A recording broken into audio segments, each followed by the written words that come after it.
మాట్లాడుకొని వదిలేస్తారులే 10 కోట్లు వచ్చినాయి అని ఏమన్నా అనుకున్నాను అనుకోవచ్చు. దాని ఏందో 10 రోజులు నెల 2 నెలలు ఇట్లే మొత్తుకుంటారు.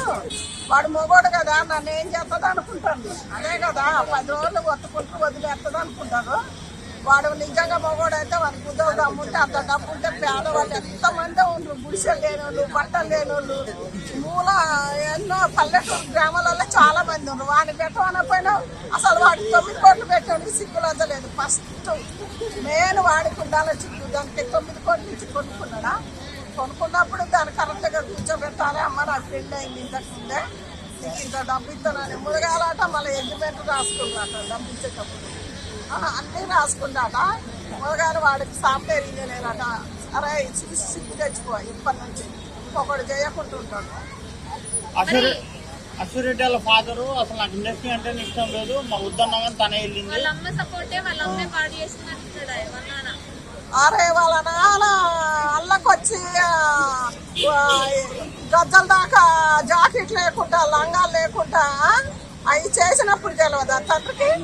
నాకు ఇష్టమే లేదంటే 9 కోట్లు వచ్చింది ఇష్టమేనా తండ్రికి?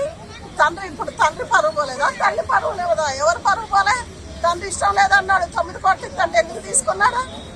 నా బిడ్డ పిల్లన 9 కోట్లు వస్తానేలే నీ ఇంట్లోకే చక్కగా బతకొచ్చు అనుకున్నాడా?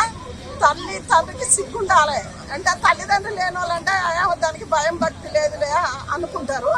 నీకు తల్లిదండ్రులు మళ్ళీ వాడు మాట్లాడడానికి సిగ్గు లజ్జ ఉండాలి.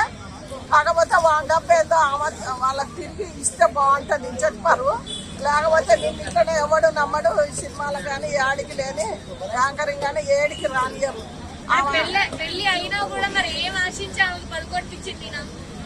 ఏం ఆశించంటే తెల్లగా పుల్లగా యాంకరింగ్ చేస్తుంది, బట్టలు సగం వేసుకొని చేస్తుంది కదా. వాడు దానికోసమే ముడిసింది. అంత ఎంతో తక్కువ ఉంటే ఏ బీదోకి అయిపోయినా దలుచుకొని ఇప్పుడు నేను మోసం చేసింది. ఆడదంతా వచ్చి మళ్ళా ఇక్కడ 5 రూపాయలు పడతావు. మరి ఆ డబ్బులు వాడి బుద్ధలు తమ్ముంటే వసూలు చేసుకోవాలా లేకపోతే ఊరుకోవాలా? దీనికి సిగ్గు లజ్జ ఉంటే ఇంతమంది మీడియాలో సోషల్ మీడియాలలో పడ్డావు కదా, వాడి డబ్బు వాడికి ఇస్తే బాగుంటుంది.